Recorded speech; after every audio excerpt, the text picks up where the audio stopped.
लालू यादव ने एक बार फिर आरजेडी की कमान तेजस्वी यादव को सौंप दी, जिसके बाद ये साफ हो गया कि हाशिए पर पहुंची पार्टी के लिए जिस बेटी ने परिवार के सामने सवाल उठाया, उसको घर से बाहर का रास्ता दिखा दिया गया। ये वही बेटी है जिसने लालू यादव को अपनी किडनी देकर उनकी जिंदगी बचाई थी।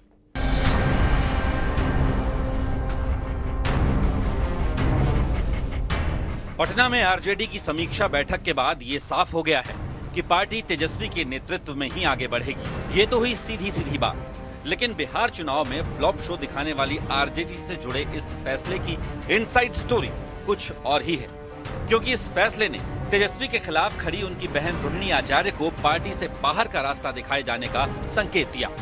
बैठक के बाद पार्टी प्रवक्ताओं ने जिस तरह के बयान दिए, उससे ये भी संदेश दिया गया कि आरजेडी में केवल और केवल तेजस्वी की ही चलेगी। सदन की भावना है, बैठे हुए लोगों की भावना है। एक मुश्त होकर के लोगों ने तेजस्वी जी के नेतृत्व में ही आस्था व्यक्त किया और तब तेजस्वी जी ने स्पष्ट तौर पे कहा और आदरणीय राष्ट्रीय अध्यक्ष जी ने कि हम स्वतंत्र तौर पर हम इन्हें काम करने की छूट देते हैं और किसी प्रकार का बाह्य या आंतरिक, घर या बाहर कोई हस्तक्षेप नहीं होगा और पूरे तौर पर पार्टी को आगे लेके जाएंगे। खबर आई कि तेजस्वी के जिन दो करीबियों पर रोहिणी आचार्य आग बबूला हैं, उनमें एक संजय यादव बैठक में मौजूद थे। इसके अलावा तेजस्वी के दूसरे करीबी रमीज ने भी पटना में डेरा डाला हुआ है, जबकि चप्पल कांड वाले बखेड़े के बाद रोहिणी आचार्य पटना से जा चुकी हैं। ये अलग बात है कि वो जाते जाते चप्पल वाला बवाल करते गईं, जिसकी वजह से आरजेडी और लालू परिवार की खूब थू-थू हुई। मेरा कोई परिवार नहीं है। अब ये जाकर के आप संजय, रमीज, तेजस्वी यादव से पूछिए, मेरा कोई परिवार नहीं है। वही लोग निकाला है हमको परिवार से, क्योंकि रिस्पॉन्सिबिलिटी लेना नहीं है उनको। पूरा दुनिया बोल रहा है जो चाणक्य बनेगा तो चाणक्य से आप सवाल पूछिएगा। जब कार्यकर्ता चाणक्य से सवाल कर रहा है, पूरा देश दुनिया सवाल कर रहा है कि पार्टी का ये ऐसा हाल क्यों हुआ। अब जब संजय और रमीज इन लोग का नाम लीजिए तो आपको घर से निकाल दिया जाएगा, आपको बदनाम किया जाएगा, आपको गाली दिलवाया जाएगा, आपके ऊपर चप्पल उठा करके मारा जाएगा। लालू यादव के परिवार की इस कलह को विरोधियों ने भी हाथों हाथ लिया। अरे समीक्षा किस बात की कर रहे हैं? समीक्षा इस बात की करिए ना कि रोहिणी बेटी ने जो कहा कि रमीज खान नाम का व्यक्ति एक सहयोगी है, तो जिसका सहयोग लिया हिस्ट्री सीटर का, तो जनता ने भी राष्ट्रीय जनता दल को इतिहास के पन्नों में दफना दिया। राजद की समीक्षा बैठक सिर्फ औपचारिकता है। जो लालू और तेजस्वी कहेंगे वही समीक्षा बैठक का अंतिम निष्कर्ष होगा। राजद के किसी नेता और कार्यकर्ता में इतनी हिम्मत नहीं है जो कह सके कि लालू ने अपने शासनकाल में जो किया उसी करनी का फल राजद भोग रहा है। किसी ने खूब कहा था कि हमें तो अपनों ने लूटा, गैरों में कहाँ दम था। हमारी कश्ती वहां डूबी जहां पानी कम था। लालू यादव के परिवार की हालत भी कुछ ऐसी ही नजर आई। एक तो पार्टी बिहार चुनाव में मुंह के बल गिरी और तेजस्वी का मुख्यमंत्री बनने का सपना चकनाचूर हो गया, तो वहीं दूसरी ओर उनके अपने भाई बहन उनके फैसलों से नाराज हैं और एक के बाद एक तेजस्वी का साथ छोड़ रहे हैं, जिसके जवाब में तेजस्वी झुके नहीं बल्कि तन कर खड़े हो गए, क्योंकि उन्हें पिता लालू यादव का साथ मिला, क्योंकि तेजस्वी और उनके करीबियों पर सवाल उठाने वाली बेटी रोहिणी को घर से बाहर का रास्ता दिखा दिया गया और एक बार फिर तेजस्वी को पार्टी का सर्वे सर्वा बना दिया गया।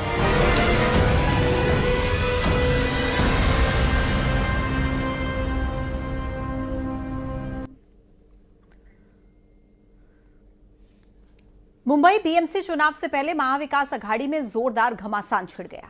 कांग्रेस ने अकेले चुनाव लड़ने का फैसला लिया तो उसकी सहयोगी पार्टियां ही उससे नाराज दिखाई दे रही हैं।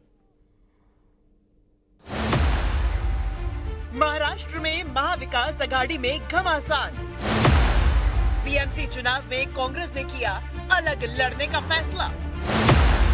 शिवसेना यूबीटी ने कांग्रेस को दी चेतावनी।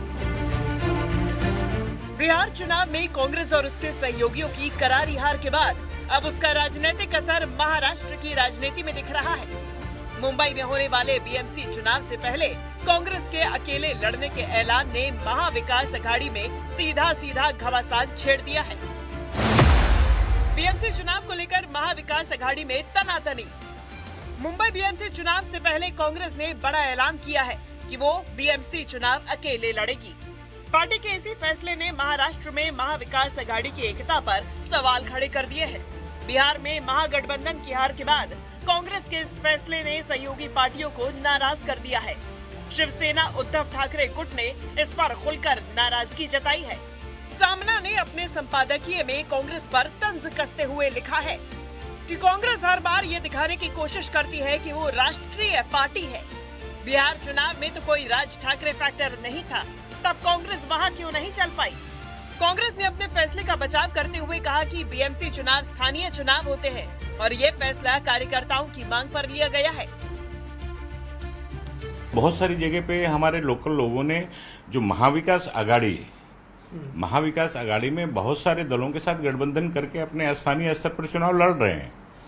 जहां तक मुंबई का सवाल है तो मुंबई कांग्रेस को पूरी तरह से मुंबई कांग्रेस को भी यही कहा गया था, तो मुंबई कांग्रेस ने कॉल लिया है कि हम अकेले चुनाव लड़ेंगे। कांग्रेस एक स्वतंत्र पक्ष है, बहुत पुरानी पार्टी है, करीब करीब 137-40 साल होने आ गए। उसको लगता है कि वो सक्षम है अकेले लड़ने के, तो लड़ ले, हम तो स्वागत करेंगे। और आप लोग? वही बता रहा हूँ, हम भी एक पार्टी, हम भी स्वतंत्र पक्ष हैं, हम भी सक्षम हैं। कांग्रेस पार्टी जब महाविकास आघाड़ी के साथ लोकसभा का चुनाव लड़ी तो 2 डिजिट में पहुंची। कांग्रेस हमारे साथ होगी तभी नैया पार होगी। और कांग्रेस को यदि लगता है कि वो बहुत ताकतवर है तो अपनी नाव अकेले लेकर जाए। बाहर बहुत बड़ा तूफान है, उस तूफान में फंस के हिचकोले खाएगी। बीएमसी का चुनाव हमेशा से ही राजनीतिक दलों के लिए प्रतिष्ठा का सवाल रहा है। ऐसे में कांग्रेस के फैसले से हर कोई हैरान है। कांग्रेस के अपने सहयोगी तो नाराज हैं ही, दूसरी पार्टी भी बिहार की हार के बाद उस पर जमकर तंज कस रही है। इस सत्ता कैसे चलती रहे, इसमें मुरव्वत दोस्ती कोई चीज नहीं होती है। सत्ता में बने रहने के लिए जो भी कदम उठाना है वो सरकारें उठाती हैं। नहीं, मैं समझता हूँ कांग्रेस की बहुत बड़ी भूल है और हमारे जैसे लोग भी कांग्रेस से अलग ही इसलिए हैं कि कांग्रेस कभी ईमानदारी से काम नहीं करती है, हमेशा इस्तेमाल करती है, छोड़ देती है। और कांग्रेस पूरे देश में सिकुड़ती जा रही है। मैं राहुल गांधी जी से कहूंगा कि जरा बड़ा दिल करके लोगों से बात करें। कांग्रेस को पब्लिक ने मैंडेट दे दिया, उनका कुछ होने वाला भी है नहीं और अकेला लड़े के साथ में लड़े कोई फर्क नहीं पड़ता है। हमारा क्या, हमने तो बिहार में भी कहा था साथ में आओ, अलायंस करते हैं, 6 सीट दे दो, नहीं माने। काफी सारे हमारे जो उम्मीदवार जीत कर जाएंगे असेंबली के अंदर। देखिए बिहार तो सिर्फ झांकी है, महाराष्ट्र अभी बाकी है। जाहिर है बिहार की हार का असर कांग्रेस की रणनीति पर साफ दिखाई दे रहा है, लेकिन महाराष्ट्र में उसके सहयोगियों की तीखी प्रतिक्रिया से महाविकास आघाड़ी के मतभेद सामने आ गए हैं।